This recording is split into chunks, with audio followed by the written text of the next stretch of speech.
Mengapa kita patut mempertanyakan ini? Kasih tanda-tanda yang banyak. Mengapa masih ada sekelompok muslim, saya pikir tidak mayoritas ini ya, sekelompok muslim yang kayaknya kok sentimen banget dengan agama Kristen, sentimen banget dengan agama Nasrani, agama Katolik, kayaknya sentimen banget dengan gereja. Apa sih yang membuat kita menjadi iri? Apa sih yang membuat kita menjadi benci? Oh, kita sama-sama umat beragama. Apa yang membuat kita menjadi a priori antipati dengan itu semua? Padahal kita sudah punya pakemnya, kan lakum dinukum waliyadin. Kita sudah punya kebebasan untuk menjalankan agama masing-masing. Cobalah kita berpikirnya normal. Seandainya kita tinggal di negara yang minoritas muslim, tapi mayoritas kemudian non-muslim. Bagaimana jadinya kalau kita umat muslim, ketika mau bangun masjid dilarang misalnya, ketika mau beribadah ke masjid dilarang, apa rasanya? Kan sakit bagi kita semua. Kemudian yang berikutnya, entah kan gereja itu tempat ibadah, tempat umat memuji Tuhannya, bukan tempat maksiat kan?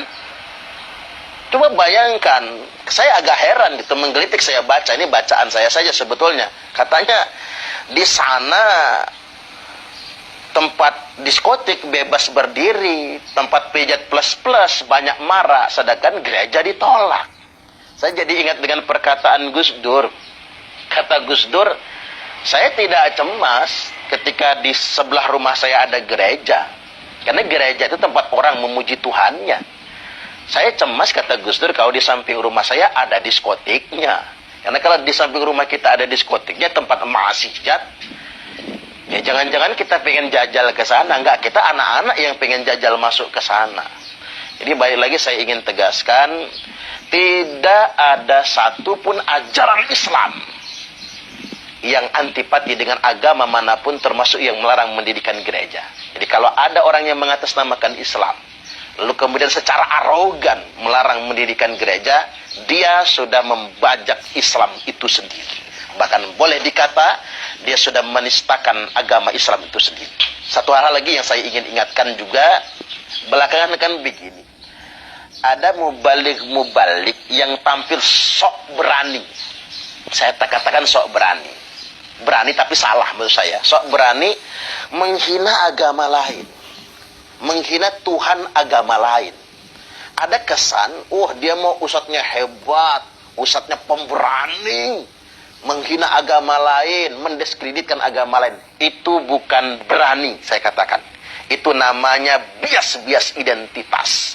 Itu ketimpangan identitas. Justru itu bertentangan dengan ajaran Islam itu sendiri. Menjadi muslim yang benar, menjadi muslim yang taat, bukan dengan cara menghina agama lain.